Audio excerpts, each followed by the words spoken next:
மக்களே, காலையில் வீடியோ பார்த்தீங்கல்ல, 25 வருஷமாக ஒரு அரைக்கி கூட வாழ்ந்துக்கிட்டு இருந்திருக்கேன். 6 வருஷமாக ஒரு அன்பானவ கூட வாழ்ந்துக்கிட்டு இருக்கேன். ரெண்டுக்கு வித்தியாசம் தெரியுதா? நான் ஏன் இந்த வீட்டை விட்டு போக மாட்டேன்னு சொல்லி இவ்வளோத்துக்கும் அவளுக்கு இறக்கம் பார்த்து காலையிலே போய் வடை 2 வடை இட்லி எல்லாம் வாங்கி கொடுத்தா செயினை தூக்கி எறிகிறதும் என்ன இவ்வளோ மாதிரியே வர்றாளாம். அவதான் தூக்கி வீசினால நம்ம தான் அடுத்த வாரம் கொடைக்கானல் போனா காசு சொல்லி கவலைப்பட்டு இருந்தோம்ல. மூதேவி வாங்கி கட்டண மணிக்கு வர வேண்டியதானே. அப்படி கொடுக்கறதே பெரிய விஷயம். இல்ல மறுபடியும் வீசிட்டா கொடுத்துட்டு சாயங்காலமே உட்காந்து மூக்க சிந்திக்கிட்டு இருப்பா. அவ மூக்க சிந்தனா நாக்க சிந்தனா பொருள் நம்ம தேவையா? ஏன் நம்ம கிட்ட இல்லையா? நீ இருக்க பாரு, பிச்சைக்காரியை விட நீ பெரிய பிச்சைக்காரியா இருப்போம் போல. என்ன கவனிக்க? அத வாங்குறதுக்கு எப்படி ஒப்பாரி வச்சு எப்படியெல்லாம் நடிச்சா. இன்னைக்கு 3 பவுன் கழுத்துல போட்டுருக்காங்க. நான் பாத்திருக்கியா? இன்னொன்னு தெரியுமா? தூக்கி வீசுற மாதிரி வீசினால நானும் அதை எடுத்து அப்படியே லவட்டிடலாம்னு சொல்லி அப்படி மடக்கி இப்படி கையில வைக்கிறேன். திருப்பி பிடிங்கிட்டா. எப்படி? அப்ப அத ஒரு நாடகம், ஒரு நடிப்பு. அப்படியே வந்து பொருள் வேணாம்னு தூக்கி எறியலாம். நடிப்பு இல்லையா? அவகிட்டையும் தங்க இருக்கு, என்னாலையும் தனியா வீடு பிடிக்க முடியும்டா வெண்ண அப்படின்னு சொல்லாம பிடிக்க சொல்லு. இல்ல அவள் அதெல்லாம் பிடிக்கவும் மாட்டா, ஒன்றும் பண்ண மாட்டா. கொடுக்குற மாதிரி கொடுப்பா. நான் எடுத்து கழுத்தில் போட்டாலும் இல்லை உங்ககிட்ட கொண்டு வந்துட்டாலும் இருந்தா எல்லாத்தையும் கொண்டு போய் குத்தியாக கொடுக்குறேன். இந்த வப்பாடி வீட்டில் போய் எல்லாத்தையும் போய் வச்சுட்டேன், வாடகை பிடிச்சேன் சொல்லி போய் பிடிக்க சொல்லு. அவங்கள்ட்டே கொடுத்து அவங்க பேர்லேயே வைக்க சொல்லி அவங்கள வச்சுட்டு பார்க்க சொல்லு. இன்னொரு விஷயம் தெரியுமா? காலையிலே இப்போ எனக்கு இவ்வளோ கால் வலின்னு சொல்லிட்டு தான் நான் போனேன். நான் நீ வேணான்ட்ட வம்பா போனேன்ல. போனதுக்கு எனக்கு என்ன பரிசு உனக்கு தெரியாதா? நான் ஏன் இவ்வளோ லேட்டாக வந்தேன்னு. என்னைய கூட்டு போய் ஜெயந்திபுரம், சுப்பிரமணியபுரம், சோலையிலபுரம், எம்கேஆர் சொல்லி வீடு பார்க்கறதுக்கு கூட்டு போயிட்டா. போய் ரவுண்ட் அடிச்சு இவ்வளோ நேரம் எனக்கு எத்தனை மாடி ஏறினேன். ஏன் யூடியூபர்னு சொன்னாலே இல்லைங்கிறாங்க. அப்படின்னு சொல்கிறேன்ப்பா. ஒரு வீடை பார்க்குறான், எய்த்தாப்பில் அடகு கடை இருக்குது. அந்த வீட்டு ஓனருக்கு ஃபோன் அடிக்கிறோம். அவர் என்ன சொல்கிறாரு, ஒரு 10 நிமிஷம் ஆகுங்க வர்றேன்னு சொன்னோன்னா வாசலில் நிற்கிறோம். சரிப்பா, இந்த தானே எய்த்தாப்பில் அடகு கடை இருக்குது, இங்கே வச்சிரு, நான் வீடை பிடி, எவ்வளவோ அட்வான்ஸை கொடு, நான் அடுத்த மாதம் யூடியூப் காசு வந்தோன்னா கூட திருப்பி தர்றேங்கிறேன். அதெல்லாம் வைக்க மாட்டேன். உன் காசில் வாங்கி கொடுத்தா வாங்கு. அங்கே வளையல் வாங்கணும்னு சொல்லி சொல்கிறாளே, நீ நானும் சிக்கனமா சத்தியம் கேட்குறேன். நீ நானும் சிக்கனமா இருந்து இந்த மார்க்கெட்டுக்கு போனால் 100 ரூபாய்க்கு காய்கறி வாங்கி, இஞ்சி 20 ரூபா இஞ்சியை ஓசி வாங்கி, கருவேப்பிலை மணித்தலையை ஓசி வாங்கி, அப்பள கடைக்காரர் 10 ரூபாய்க்கு பேரை மண்டையாட்டினா அதுக்கும் என்ன ஆமாண்டுருவா. எல்லாம் பேசி கீசி நம்ம சிக்கனம் குடிச்சு 4 காசு சேர்த்து வச்சு நம்ம வாங்குறோம்ல.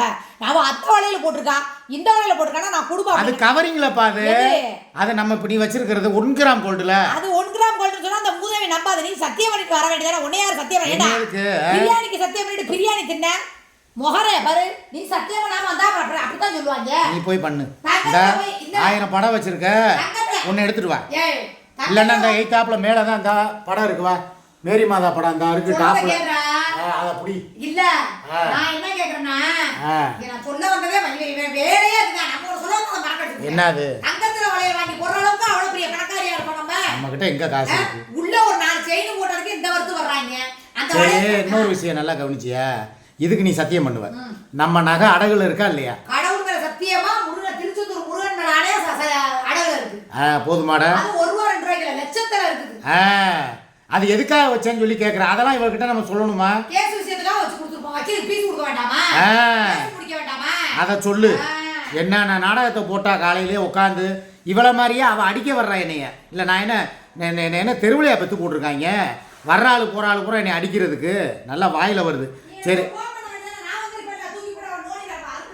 எதுக்கு வேணாம் விடு. என்ன இருந்தாலும் அவன் என்னோட பொண்டாட்டியா போயிட்டான்.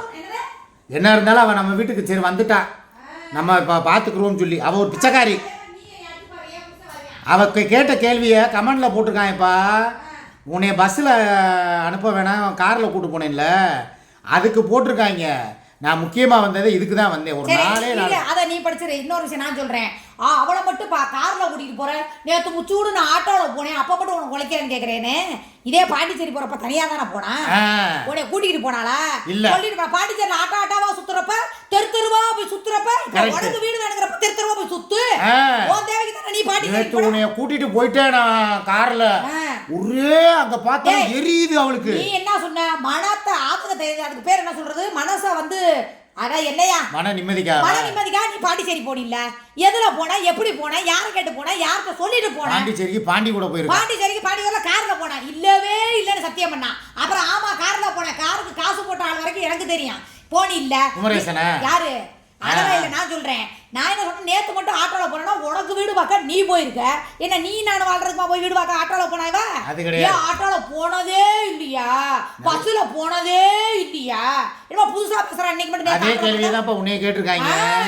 என்ன இல்ல நீ ஏன் இழுக்காத, உன்னை அதே கேள்விதான் கேட்டிருக்காங்க. என்ன கேட்டிருப்பாங்க? பஸ்ல போனா யூரின் இன்ஃபெக்ஷன் எப்படி வரும்? என்னமோ அவ பஸ்லயே போகாத மாதிரி காலையிலேயே வந்துட்டேன் மாமா உருட்டுறதுக்குன்னு சொல்றாங்க. ஒரு வாட்டி நம்ம சேலம் ஃபங்க்ஷனுக்கு போயிட்டு வரும்போது என்ன வந்துச்சு, எனக்கு ஆஸ்பத்திரிக்கு எப்படி கூட்டி போனேன், ரத்தம் வந்துச்சா? இப்ப அங்க திருச்செந்தூர் போயிட்டு வரப்ப நான் எப்படி வந்து எத்தனை நாள் ஒண்ணுக்கு போகாம நான் படுத்து கிடந்தேன். யூரின் ட்ராக் இன்ஃபெக்ஷன் வந்து நீர் கடுப்பு வந்துருச்சு. அப்ப வாழ்ந்த வாழ்க்கை வேற, இப்ப நான் வாழ்ற வாழ்க்கை வேற. அதைத்தான் நான் சொல்ல வந்தேன். அப்பா அவ இருந்தது வந்து ஒரு கிராமத்துல இருந்தா ஏதோ அந்த நேரத்துக்கு அவளுக்கு சரியா போச்சு, பழகிட்டா. இப்போ வந்து அவள் ஏசிலேயே ராயல் வாழ்க்கை வாழ்ந்து பழகிட்டா. இப்போ போய் அவளை பஸ்ஸில் போன்னு சொன்னா, இப்போ நீங்கள் இருக்கீங்க ஒரு சுகமான வாழ்க்கையை வாழ பழகிட்டீங்க, திடீர்னு உங்களை போய் ஒரு டவுன் பஸ்ஸில் ஏறி நீங்கள் போங்க, நீங்கள் வந்து இந்த இங்கே தான் ஓலக்குடிசையில் தான் இருக்கணும்னா யாராவது இருப்பீங்களா? நான் அவளை ராணி மாதிரி வச்சுருக்கேன், அதனால் அவள் அப்படித்தான். சரியா? அவளை பாதுகாக்கிறது ஏன் கடமை. இவளுக்கு எங்கே வலிக்குது? இதே நம்ம வீட்டுல செஞ்சோம்னா நீ நல்லா சாப்பிட வயிறு நிறையா. ஆமா, நம்ம வீட்டு சாப்பாடு ஒண்ணுமே செய்யாது. ஆமா, கடையில போய் சாப்பிட்டு நீ என்ன அவஸ்தைப்படுற? நேத்து கடையில சாப்பிட்டது அந்த பச்சை புளி ரசம் கால் வீங்கிருச்சு. நான் கார்ல உன்னைய கூட்டு போனதுனால எனக்கு கால் வீங்கல, அந்த கடையில சாப்பிட்டோம் பாரு, என்னன்னா பூரா கூடு நாட்டுக்கோழி, அது என்னது சேவக்கறி. எனக்கு சேவக்கறியே ஒத்துக்கிறாது. அதுக்கு ஏதோ ஒரு அந்த ஊர்ல பேர் வச்சிருக்காங்க, அது என்ன கோச்சாக்கறியாம்லப்பா. கோச்சானா சேவல. நான் நீங்க சொல்றாங்கல்ல பஸ்ல போனா அவளுக்கு இன்ஃபெக்ஷன் ஆகும், போனதே இல்லையா? அவங்க சொல்ல வர பாணி ஏன் வெளிநாடு எல்லாம் போய் எவங்கிட்ட போட்டிருக்கா. சிங்கப்பூருக்கு இவ பிளேட்ல போகும்போது அவளுக்கு யூரின் இன்ஃபெக்ஷன் வரலையா? இப்ப மாத்திரம் பஸ்ல போகும்போது வந்துருச்சா? அப்ப பல பக்கத்து மேய்ஞ்சிக்கிட்டு இருந்தேன். இப்ப ஒருத்தனுக்காக மேய்ஞ்சிக்கிட்டு இருக்கிறனால எனக்கு ஒத்துக்கல, புரியுதா? ரெண்டாவது என்ன சொல்றேன், உனக்கு வெளியே கடையா தின்னா ஒத்துக்குமா? அப்ப நீ என்ன ராயல் ஃபேமிலியா? வீட்டை சாப்பிட்டா தானே உனக்கு ஒத்துக்குது. ராயல் ஃபேமிலி தானே. யாரு அப்புறம் பிச்சைக்காரனா? வெளியே போய் 4 நாளைக்கு தின்னு கப்பைய பொளந்துக்கிட்டு கிடப்பா. அப்புறம் இல்ல ராயல் ஃபேமிலியானா அப்புறம் அப்ப நான் யாரு? ஒத்துக்கல. இல்ல வெளியே சாப்பிடுறது உனக்கு சாப்பிடுறது ஒத்துக்கல, அதுக்காக நீ ராயல் ஃபேமிலியா நினைக்கிறா? 2000 கடையில திம்பியா? டெய்லி 2000 கடையில போய் சாப்பிடுவியா? நம்ம வீட்டு 200 ரூபாய்க்கு குழந்தை 2000 ரூபாய்க்கு நான் திங்கலையே. நேற்று அவர் வாங்கி கொடுத்தது 1500 ரூபாய், நீங்க தான் 1450 ரூபா சோத்தை நீங்க தான் தின்னீங்க, சட்டி சோற. எனக்கு நேற்று நான் உண்மையை சொல்லவா, இவங்க குடும்பமாக சேர்ந்து எல்லாருமே நாட்டுக்கோழி, அப்புறம் அது என்ன சிந்தாமணி சிக்கனு, மீன், ஆம்லேட்டு எல்லாத்தையும் வளைச்சி பூட்டினாங்க. நான் தின்னது என்ன தெரியுமா? கொஞ்சோண்டு சோறு, பச்சைப்புளி ரசம், அவ்வளோதான். தொட்டுக்கிறதுக்கு ஆம்லேட்டை தொட்டதுக்கு கூட தொட்டனா கையை வெட்டிடுவேன்ட்டாங்க. அதனால் உருளைக்கிழங்கு கூட்டு வச்சுருந்தாங்க பொரியல், அதை தான் நான் தின்னேன். இதுதான் உண்மை, இதுதான் நிஜம். இவங்க தான் தின்னாங்க குடும்பத்தோட. சரி, இப்போ நான் இல்லை எனக்கு பொண்ணு வந்து இல்லை உனக்கு வந்து நல்லது பேச வந்ததுக்கு எனக்கு இது தேவையா? இல்லை, நாட்டுக்கோழி சூடு, சிந்தாமணி சிக்கன் சூடு, மீன் சூடு, பச்சைப்புளி ரசம் சூடு போட்டுக்கிட்டு விட்டு விளாச்சு கட்டு நீங்க காட்டிருச்சா? கால் வலிக்குதுப்பா. அதுதான்டா புளிப்பு சூடு திங்க கூடாதா? சூடுடா, நீ தின்னது பூராமே சூடு. நான் என்ன தின்னேன்? கொஞ்சோண்டு குழம்பு ஊத்துனேன், தயிரை ஊற்றி விட்டு சாப்பிட்டு வந்துட்டேனா? சரி, இன்னைக்கு நான் ஒன்று சொல்லவா, உனக்கு மாத்திரம் எது வேணாலும் சமைச்சுக்க. சரி, எனக்கு முந்தா நாள் வாங்கின அதலக்காய் இருக்குல்ல, அதலக்காய் இல்லை முந்தா நாள் வச்ச ரசம் இருக்கு, அதலக்காய் இருக்கு, செஞ்சு தரேன், தின்னு அதை கொடு. அவ்வளோதான். உன்னைய பற்றி தான் கழுவி ஊற்றுனாங்க. ஒரு 4 கமெண்ட்டை மாத்திரம் எடுத்து ஸ்கிரீன்ஷாட்டை வச்சு, நேற்று இரவு கால் வலியால் துடித்தாலும் மான் வேட்டையில் கருப்பியை வலியால் துடிக்க வைத்திருப்பார் என்று யாரெல்லாம் நம்புறீங்க? 65 பேர் நம்புறாங்க.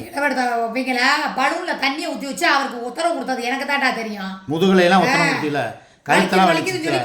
அதுக்கு ஒருத்தன் கீழே போட்டிருக்கேன், அவருக்கு காலில் புண்ணே இல்லை, சிக்கா நடிக்கிறான்னு போட்டிருக்கேன். அப்படியா?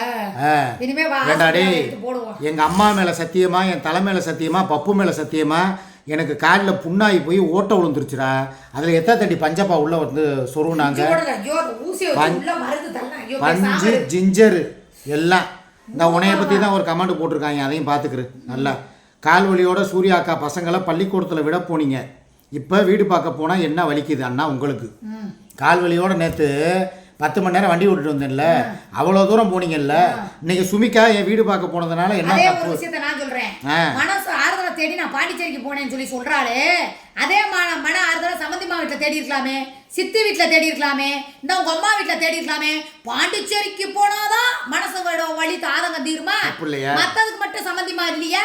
இப்ப மட்டும் மூச்சுக்கு 300 வாட்டி போற சோறு திங்கிறதுக்கு சம்பந்தமா வீட்டுக்கு. இதுக்குமே அவங்க வந்து சில பேர் உனக்கு சப்போர்ட்டா தான் போட்டிருக்காங்க. ரேணுகா தேவிங்கிறவங்க படிக்கிற பசங்களை விடுறதுக்கு தானே போனாங்க. ஆமா கரெக்ட். அதனால 1/2 மணி நேரம் கோயிலுக்கு கூட போல நம்ம. ஆமா, போன சோறுக்கு திரும்பி எவ்வளவு நேரம்? 10 நிமிஷம் சார கூட 10 நிமிஷம்டா. போனோம் விட்டோம் வந்தோம். இல்லைன்னா இவ கூட கணக்கம்பட்டிக்கு போவோன்னு சொல்லி ஒரு பிளானை போட்டான். நான் வேணான்ட்டேன். இந்த ஆள் கூத்தியாவுக்கு செம்பு தூக்கம் மட்டும்தான் லாயக்கு. இந்த ஆள் கூப்பிட்ற நேரம் எல்லாம் அவள் படுக்க குடிக்க வர்றதுனால தான் இந்த ஆள் எல்லாமே செய்கிறான். இது எப்படி வாழ்க்கை இதுன்னு தான் ஓடிக்கிட்டு இருக்கீங்க. ஏப்பா நம்ம அன்பாக இருக்கோம். எனக்கு ஒன்றுனா நீ பார்க்குற, உன் பிள்ளைகளுக்கு ஒன்றுனா நான் வர்றேன். இவங்களுக்கேப்பா எரியுது. பின்னால பச்சை மிளகா வச்ச மாதிரி ஏன்டா இவ்வளோ தூரம் எரிச்சல்ல இருக்காங்க. இவன் வந்து குடிக்கிறதுக்கு படுக்கிறதுக்கு அவ வர்றா. ஒன்னையே ஓட்ட முடியும், எப்படி 2 ஓட்டுறேன்னு பொறாமையிலதான். நான் என்ன சொல்றேன்னா, சுமியக்காவுக்கு ஏன் தனியாக வீடு பார்த்து கொடுக்குறீங்க? உங்கள் அம்மா வீட்டிலே ஒரு ஏசியை மாட்டி வைக்க வேண்டியதானே. அவளுக்கு எல்லாம் இந்த சூர்யா தான் உங்களுக்கு முக்கியமாக போயிட்டாங்க அப்படின்னு போட்டிருக்காங்க. சரி, எல்லாமே அவளுக்கு அங்கேயே செஞ்சு கொடுக்க சொல்கிறாங்க. செஞ்சு கொடு, ஏசியை அங்கேயே மாட்டிடவா. சொல்லுவேன், நீ காலையில் நான் வீடியோ போட்டேன், நீ வா நம்ம ரூம் பார்க்க போவோம். ரூம் பார்க்கவா? உனக்கு ஸ்டுடியோ பாக்குறதுக்கு அப்படி சொல்லு. ஆமா, நீ ரூமுக்கு வானா வேற எதுக்கோ கூப்பிடுற மாதிரி கூப்பிடுற. கப்பல் மாதிரி கிடக்குமா, நமக்கு எதுக்கு ரூம்? சரி, நான் என்ன சொல்றேன், வா நம்ம அந்த பாலாஜி நகர் பசுமலை. அப்ப அந்த வீடு அவளுக்கு ஒப்படைச்சிரவா? கொடுத்துட்டு உங்க அம்மா போட்டா கிட்ட என்ன இருக்கு எல்லாத்தையும் எடுத்துட்டு வா, நான் உனக்கு மாத்தி தர்றேன். சரி, அந்த வீட்டுக்கு நான் மிதிக்க மாட்டேன், அந்த வீட்டுக்கு நான் வர மாட்டேன். அவ யூடியூப் சீல்டு எல்லாத்தையும் எடுத்துட்டு வா. நான் உனக்கு 1 லட்சம் ரூபாய் நான் கொடுத்து அட்வான்ஸ் கொடுத்து நான் புடிச்சு தரேன் உனக்கு. சரி, ரைட், அட்வான்ஸ் நான் தரேன், வா. ரைட் விடு சுமி, உனக்கு நான் ஒரே வார்த்தை சொல்லிக்கிறேன். இத நான் எதிர்பார்த்தேன். ஆனா ஒண்ணு, அந்த வீடை வந்து காலி பண்ணி வச்சு நாளைக்கு ஹவுஸ் ஓனர் கூப்பிட்டு இருந்தாங்க பாய் காசு நீங்க வாங்கிட்டு போல வீட்டை காலி பண்ணி சொல்ல வச்சிட கூடாது. பத்திரம் நம்ம கிட்ட இருக்கு. பத்திரம் இருக்குதுடா. இருந்தாலும் அந்த பணம் நம்மளுக்கு தான். இவ கத்தற எனக்கு அப்புறம் அது உனக்கு தான். சொல்றத கேளுடா. இவ கத்தற கத்துக்கு பேசுற கெட்ட வார்த்தைக்கும் அங்கேயே அக்கம் பக்கத்துல சொந்த வீட்டுக்கிட்டே பக்கம் கத்துக்காரன்ட்ட சண்டை. இவங்க எல்லாம் நெருக்கி நெருக்கி இருக்கிறாங்க. இவ பேசுற காணா பூனா சூனா எல்லாம் அந்த பிள்ளை பக்கத்துல வயசுக்கு வந்த பிள்ளை இருக்கு. வீட்டுக்காரன் கூப்பிட்டு சொல்ல மாட்டானா? சத்தம் இல்லாம இருக்கணும், இருக்கிற இடம் தெரியாம இருக்கணும். என்னென்ன வேணுமோ வாங்கி கொடுக்க சொல்லி, எவன் என்னென்ன வாங்கி தராலும் வச்சு குடும்பம் நடத்த சொல்லு. அந்த வீட்டை விட்டுரு. விட்டுரு. இனிமே அந்த வீடை நீயே வச்சுக்க. நாங்க 2 போய் எங்க ஏரியாவுக்குள்ளே ஒரு ரூமை பார்த்து ஒரு ஸ்டுடியோ மாதிரி ஆரம்பிச்சிடுறேன். அவ்வளோதான். இதான் என்னோட முடிவு. உன் முடிவு என்னங்கிறத நான் 6 மணிக்கு வீட்டுக்கு வர்றேன்ல லைவ் போட அந்த நேரம் சொல்லு. சரிதானே? ஓகே, பாய்.